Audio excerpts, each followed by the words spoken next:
collar isn't fixed. I'm popping my collar. It's funny. We were actually just talking about Shane texted me this meme of like a dad and his kid riding down the street, and it said, "Raising my kids on rap, you can actually understand." I thought it was pretty funny. Is that because our rap is? Because now it's all mumble. Yeah. All rap, I feel like, sounds that way. You know, some people like rap music. That's what I've heard. I've never actually met those people. A lot of people like rap music. Never met those people. What? I gotta be able to see our baby. He's right there. I flipped it up so that it was not in the camera, but you could still see The it. podcast is when the kids go to sleep. I understand So it's that. okay if we have a prop that shows our kids are sleeping. We had the most interesting conversations of our day after our children go to sleep.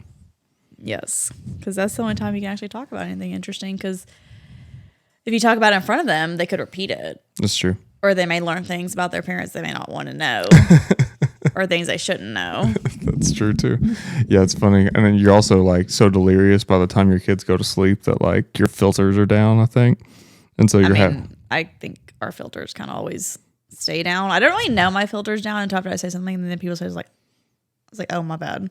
Remember when you were like I don't know if you were this way. I was always this way. When I was like a teenager, I would be like out with my friends just cursing and carrying on and doing all kinds of stuff. As soon as I walked in my house, it was like everything was good. Like I never even had to like process that I was not going to cuss to my mom. That you were two different people. Well, thank you for that. But I never had to like process that I was going to not cuss around my mom. I just didn't do it. No, I was just kind of the same person all the time. You know, I was a good kid at the house, a good kid not in the house. And You're going to fight me. I'm pushing that mic closer to I you. didn't even touch it. I didn't touch it. There's proof I didn't touch it. You got to pull it up a little bit. It's a little quiet. I can hear myself just Turn it up a little bit. There you go. That's probably better. Voice of an angel. You do have the voice of an angel. Thank you. You're doing really good at talking into a mic without going, "Ah!" That's how people hear you. By yelling. You got to be enthusiastic. You know, I don't think everybody needs you to be just overly enthusiastic all the time. I didn't say it was overly enthusiastic. That was your word. Mine's just enthusiastic. I think it might be because people my whole life because I had the RBF really bad, because I don't know how to just sit and like, because I feel like the Joker and I look like crazy. So I never understood how to fix RBF. And so I guess when I'm in front of people, that's kind of how I make sure my face doesn't go back to that, is I just stay enthusiastic and it just stays like this. What is RBF? Resting bad face? Yep. That's what I was told it was. Is that not what it was? What it is? It's like Ed Young says, BS bull shark. Yeah. Yeah. No, it's yeah. I love getting to just sit and talk with my wife at the end of each day. Even Yeah, if usually we're in bed, so we brought it out. We brought it out here today. we're not podcasting from bed. No, sadly, just because we would fall asleep. 100%. I've got my body trained to like hit the bed and just go out. I usually get a good 10 minutes, and he's like, all right, honey, I'm going to bed.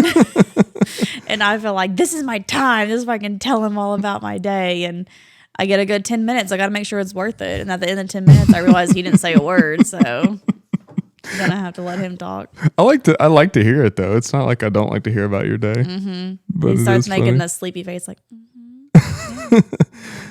So I started my day, how I do most days, by pulling a clip off of the latest Point Man podcast to post. Now, did you just had to drop your I did. other podcast in there? DC Point Man podcast. But so I started the day with that, and I pulled this clip, and I'm talking about a conversation I had with our son Hassan, and in it, Hassan is Our just 17-year-old. our 17-year-old. Yes, I know, we're so young to have a 17-year-old. but he's like really frustrated he can't afford the things that he wants. Oh, well, welcome to the club. Yeah, like, and he's telling me about all these things that he can't afford, and I was like, well, why don't you just work somewhere? Like, I don't have time to work anymore. And I said, Yeah, I actually did watch that clip. I was like, so did you play your video game today? Did you Probably. watch TV on your phone today? Like, I went through this whole spiel, and it was really He just leaves for school 45 minutes early to get 5 minutes down the road. I'm like, I don't know what you do for 45 minutes at school. And honestly, I haven't been called by the principal, so I feel like it's okay.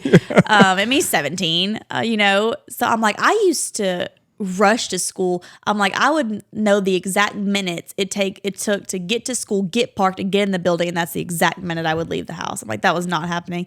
But no, Hassan has been an early bird since we had him at 13. Yeah, I mean, he leaves 45 minutes early to get 5 minutes down the road, so he has plenty of time. To be fair, I think I just thought his school started at 7:30. Well, man, you're the dad. It starts at 8. Okay. That's why he leaves at 7:08, so he can get there with plenty of time. Yeah, no, I just assumed it started at 7:30 because he does leave at 7:20 every morning. But yeah, it's interesting. But anyway, so I post this clip, and the first comment that comes back on it today is a guy, and he's mad that I promoted work. Like, he's not even mad about the clip, which I think is hilarious because the work was a example of how guys waste so much time watching football all weekend or doing other things instead of just doing the things that they really feel called to do or that it's important for them to do. And it was just an example for that. It had nothing really to do with Hassan or with his story. But this guy is mad that I have promoted to my child that work is important. I thought it was so weird that I don't know why I thought it was weird. I guess I should just think it's par for the course because it just seems like everybody is allergic to work these days. But it was just funny, his reaction. And then I pointed out that even in the Bible, it says that a man is supposed to work. Work is part of our design. God tells Adam to work. Throughout the New Testament, there's multiple places where he interjects and shows the importance of work. It's in Psalms. It's throughout the Bible that work and action is just part of the life of a man. And this guy comes back and he's like, no, God just wants you to feel good about yourself and to enjoy your life. Oh, he read the wrong Bible. I don't know which Bible he picked up. But and I was like, that's just I didn't even respond again. He Americanized the Bible. They didn't even Americanize it. He just ridiculized it, I guess. I don't know.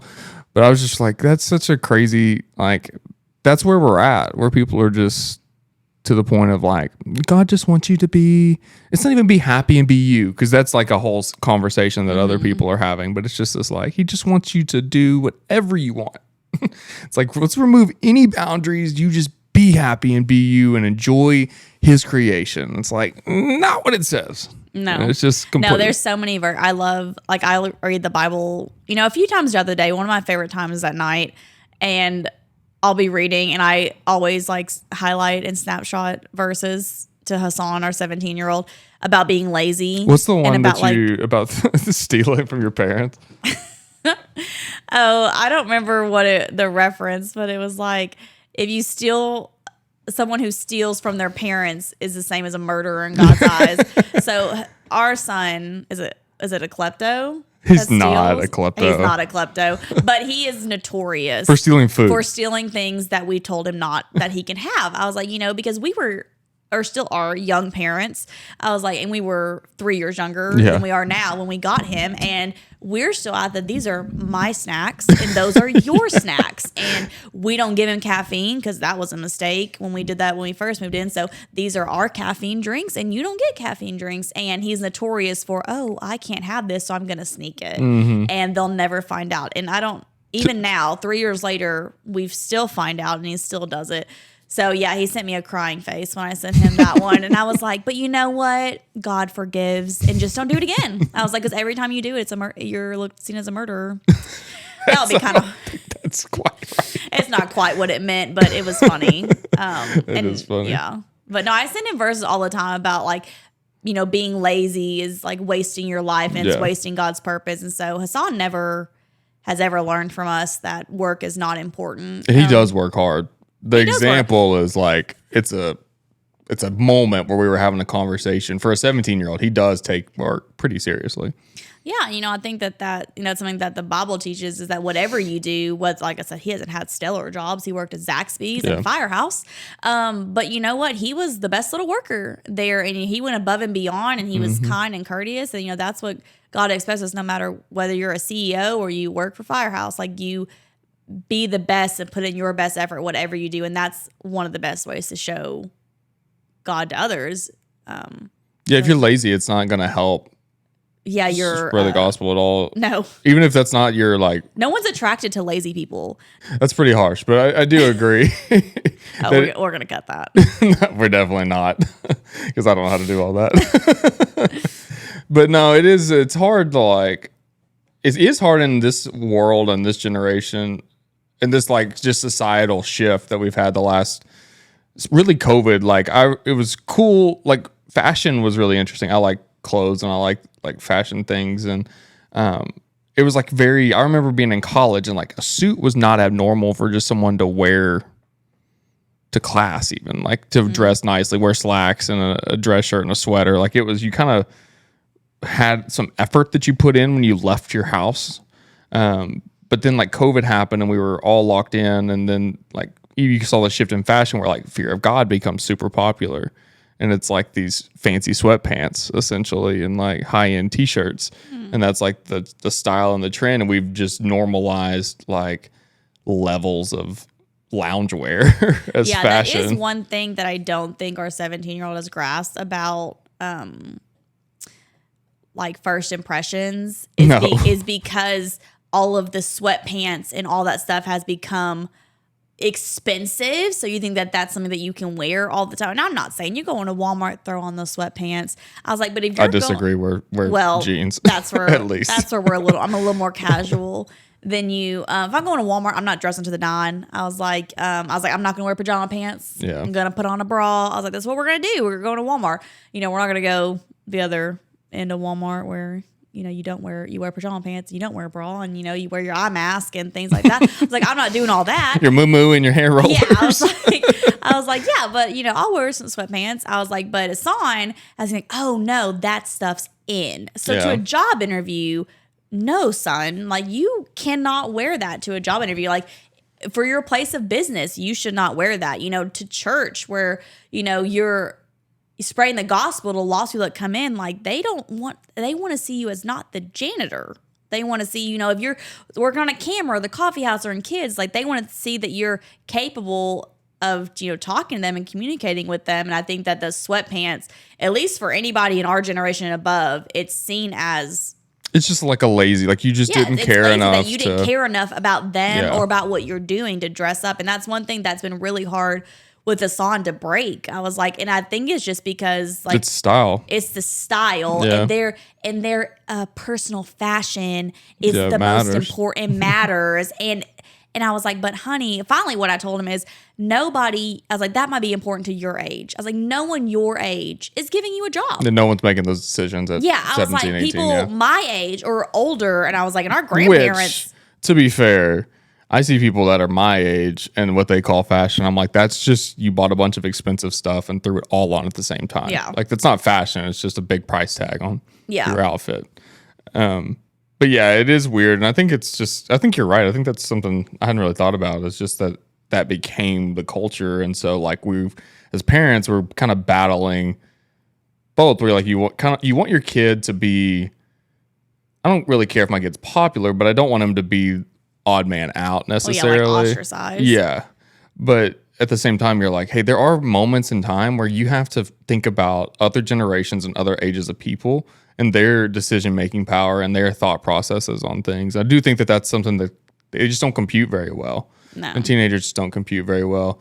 And, to the point about being at church and dressed in an appropriate way, I don't think it's not necessary. God doesn't care. No, God does not care. He does not need you to wear a 3-piece suit to church to know that you're worshiping him. Please find me the scripture that expresses a 3-piece suit. But I do think that it matters because it does show, like you say, to the people that you're around and the people you come in contact with that you care. And even pastors have fallen into some of that, like the fashion of the slot. Like you see like a Stephen Furtick and he'll wear like really relaxed things sometimes to the point of sweatpants and t-shirts. And it's because that is fashionable. And, when you have a following that's that big, you get away with a lot of things. But yeah, I do think generally speaking, you're right, especially for kids coming up, that it is important that they show that they gave enough of an effort. Like we're excited that they're all there in the first place, but that they gave enough of an effort for those that they are serving with and serving that they did care to be there and they did care to get dressed and put on like, not sweatpants or their loungewear from their Yeah. sleeve. Oh, no, I finally, because Hassan, he would try to get away with it. House shoes. Yeah. And so we get to church before he does. And then he would roll in his sweatpants. And finally, I, with all the grace of God that I could master, and I said, if you I think it's muster. Muster, whatever. I'm really bad with words, especially the later it gets at night. And I was like, if you ever show up in those sweatpants again to church, I was like, I will cut them in half. Every single pair that you own, I will cut in half. And we've tried to do a lot of stuff with his clothes. But that was one, and he's never worn them again. He tries to wear the house shoes too. And I'm like, same thing. I was like, I will light them on fire in front of you if you wear them outside of this house. And, is that harsh? It is a little. I don't know. I didn't do it. He learned the lesson, so I didn't have to be harsh. I was like, but. It is so weird to parent we were. A kid that's like 14 years younger than Yeah. So he was 13 and we were 7 and 5 when he moved in? 6 and 4? Something like that. Well, I'm 29 now, so that'd be, this is his 4th year. Yeah, so you were 25. Yeah, so I was 25. And I was 27-ish. Yeah, so he was 13. Yeah, 13. Yeah, I was 26 because I remember distinctively thinking I was double his age when he moved in. Yeah, and it is weird because you're like, at 26, you're still, I'm 30 and I'm still figuring things out. But at 26, I definitely was like, what are we doing?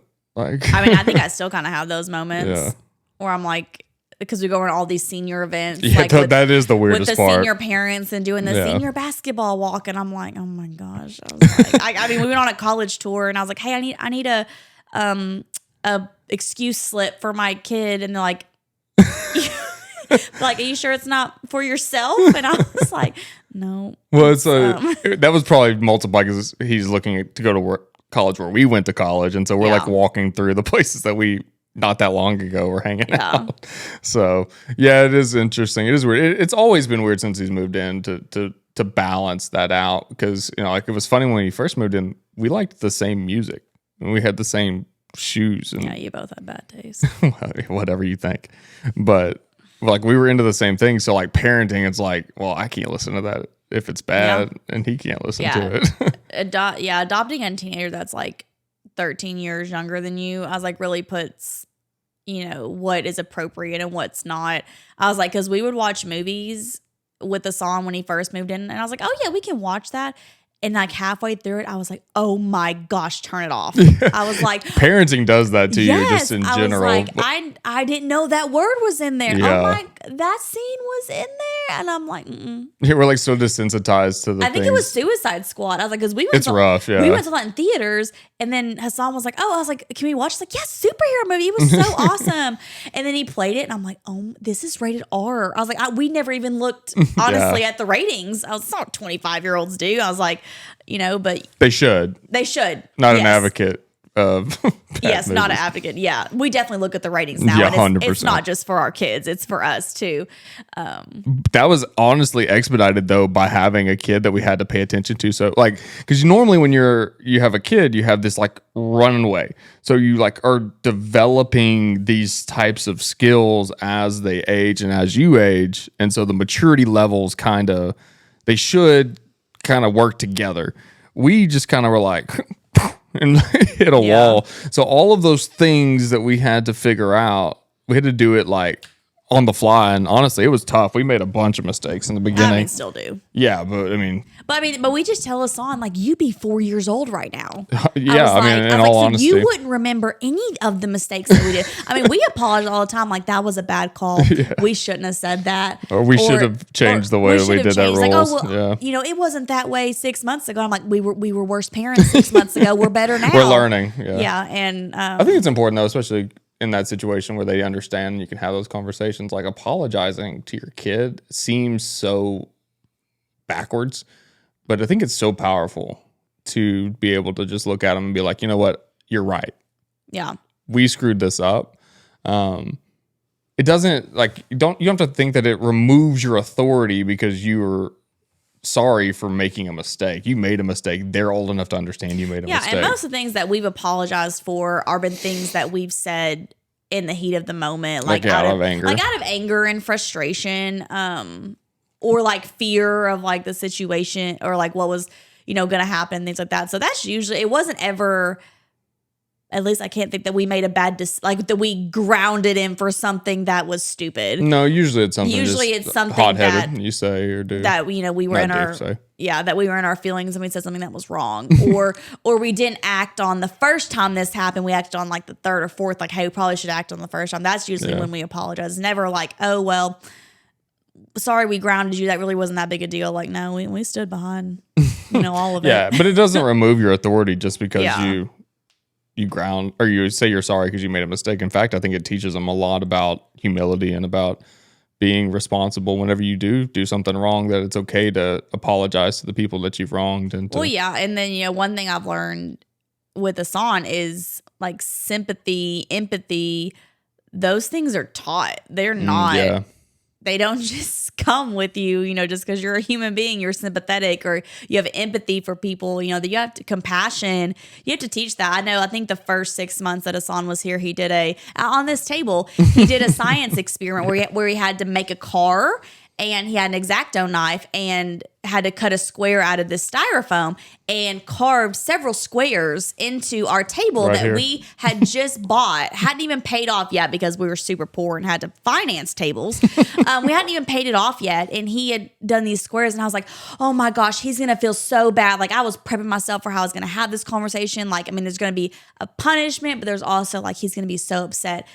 And I went to him and I was like, hey, you carved like squares in our table. And he was like, I had to do my science experiment and walked away. And that's the moment I realized right then, he does not know compassion, sympathy, fear. I was like, there were a lot of things that he didn't know, but I was like, oh, okay. Yeah. Well, and for him, and I think it's probably for everybody who adopts kids, especially out of trauma-filled environments, like, why would he know these things? Yeah. He didn't see healthy relationships. He didn't see healthy conversations. And, those are things that I think even if like you grew up in a household, like we grew up in households that had their dysfunctions in their ways, because every household has some, but we saw relationships between our parents that were healthy and they communicated. And so you kind of like learned emotion a little bit from that. Yeah. And, he didn't. And I don't think a lot of kids in his position would have. And so whenever they do see that, when something bad like that does happen, they're like, yeah, I had to do it. My job was to do that. Yeah. To make that square for that car. Yeah, but I don't think it only is for kids who were adopted. Neglected in any way. Well, I know, but I've talked to several teens that grew up in decently healthy households that still the sympathy, empathy, compassion is very low. Oh, I don't think that it's just because that he didn't grow up with a household with in his younger years where he had parents who were invested in him. I think that successful parents, I think parents who think they're doing a good job, I think they are still neglecting their children. And so I think they're still missing a lot of, that's a generational problem, because we had like the helicopter parents who were kind of our generation where they were involved in everything. Like they managed their kids' lives like a chessboard, and they were making sure they controlled all the pieces to their success on the other side. And then there's another generation and a group of people where it's like, raise yourself, figure it out. And I think we're seeing a lot of that. And I think Hassan's generation is I look around like even at his school, and he goes to a school with some affluent people, and like I see these kids and they're not well adjusted. And he goes on scholarship. Yeah, but those kids are not well adjusted. They're just, they have emotional control problems. They have relational anger issues. Much anger. They have, emotional intelligence issues. Like there's just clearly problems across the board for these kids that are in quote unquote good households and are with good families and are parts of that. But I just think that neglect is widespread, and it probably is part because of what causes like a lot of the movements we see in politics and society. Is because they were like raising themselves and finding their own truth and all those stupid things that they say. Yeah. We don't usually get this deep at night. It's because I usually don't sleep by now. That's true. We've gone past the 10 minutes. This is where my brain goes when I'm like by myself. That's a scary place. place. Yeah, my brain is a scary place when it's starts going down rabbit holes. But no, it's tough. It is cool. But yeah, it was just that's how I started my day. So big round circle. I started my day by posting that reel. Oh, I was like, what were you even talking about? I was like, oh yeah, posting that clip. Getting that comment and discussing it. I started my day with your 2-year-old. Yeah. Yeah. We watched Netflix and I fed him a Pop-Tart. So that's what love's like, folks. The difference in mom and dad. Yeah, it's so funny with our 2-year-old. I don't think he associates Zach with knowing that he can get food because it doesn't matter if he wakes up at 6 a.m. or I'm home at 10 a.m. Like as soon as he sees me, he will run to his high chair. And I'm like, dad knows where the Pop-Tarts are too. But I don't think that it computes in Ari's brain that dad knows where food is because that's mom's thing. Yeah. Like only mom knows. Because he'll bring me snacks and he'll bring me, and I'm like, dad can open that too. But no, he just doesn't relate. But that's probably my fault. Probably. I have to admit that dinner time or any meal time is not my favorite. That's true. Zach will always eat first. I was like, no matter how many children we have, he will always eat first. And I'm like, that's cool. The rest of us will fix our plates and figure it out. Yeah, if you cook it, no. First. We do have an order in our house if you provide it and you cook it, you get to eat it. Yes. Yeah, we have a rule in our house about eating because it was really, I didn't really understand the rule until I was a mom. So my mom was an amazing mom and she always ate last or ate when it was cold. And like I said, we became parents of a 13-year-old very young. And so right then I was like, we're doing this backwards. I'm like, if you make it, you eat first. I'm like, and then. Which he cooks a lot of his own food, not because there's not food for him to eat, because there's plenty for him to eat. He just would prefer to control the situation and make his own food. So it's whoever cooks it eats first. And then if you contribute to the household financially, you eat second. And then which he does. And then dependents eat last. And he doesn't contribute to the household, I guess. He contributes his own. So basically, if Zach cooks, he eats first, and then I eat, and then Ari and Hassan eat. And that's the way it goes. But when Hassan cooks dinner, he gets to eat first. To be fair, I just want to be clear. There is more than enough food for all four. Oh, yes. It's not a lack of food is the issue. It's for me, I don't even think about it. It's just I finished cooking. Yeah, I say he starts making his plate. Dinner's ready. If no one moves immediately, I'm going to start making my plate. Yes. And like I said, it's not that way in every household. I'm not recommending it. I was like, but I watched my mom eat cold meals my whole life. And I was like, I don't want to do that. Which I'm really trying to figure out how they're always cold because our meals stay warm. I don't know. I'm just such a better mom after you give me food. So that's what I tell myself. Is that your justification for it? Yeah, I'm a better wife after, Ari's already eaten most of the time by then. So yeah, Ari's already snacked like 12 times by the time dinner comes. So that video went. Yeah, it's okay. Okay. Yeah. It made a noise. It beeped. Well, I'm tired. Yeah, me too. That's enough. I think we've hit our wall. Night. Yeah. Yeah, we've surpassed our 10 minutes of yeah, for sure. Pillow talk. Yeah. And like I said, this is a great time to do it is, once the kids go to bed, hence whatever name of this podcast is going to be. Yeah. When the kids are in bed, ... or the kids we put the kids to bed or something like that. We're workshopping it. Comment, if you have an idea. But yeah, we definitely can't do these in the morning because this would be an empty chair. The podcast would be called Zach and the Zombie Wife. Yeah, Montana would not be here. I'm a night person. He's a morning person, which might be why it works. Yeah, it does work for some reason. We get a lot more done that way. Kind of burn it at both ends, literally. Yeah. But make sure you like and subscribe wherever this comes out. We'll have no distribution plan for it or anything like that. And make sure that you comment the thing in your house, the rule in your house that it's just kind of different. Like for us, we have if you provide it, you cook it, you eat it. The eating order, yeah. The eating order in our house. So what's that thing in your house that you're like, yeah, we probably do this and it's probably a little different than everybody else. What is that thing? Yeah, because we're always looking for new rules. I mean, our 17-year-old just waits for us to come up with more rules for the house. So we may get some tips. I'm sure that's what he thinks we do all day. Yeah, he thinks that we just, sit around and come up with ideas to ruin his life. 100%. I think that's all teenagers. I was about to say, I so think if that's your teenager, you're doing something right. I feel like. Yeah, I think if they love you, you're probably on the wrong track. Yeah, probably. If they like you. Because I feel like a song I loves think us. they can like you. I just don't think they have to be your best friend. Oh, gosh. Anyway, all right, we're going to bed. Good night. Good night.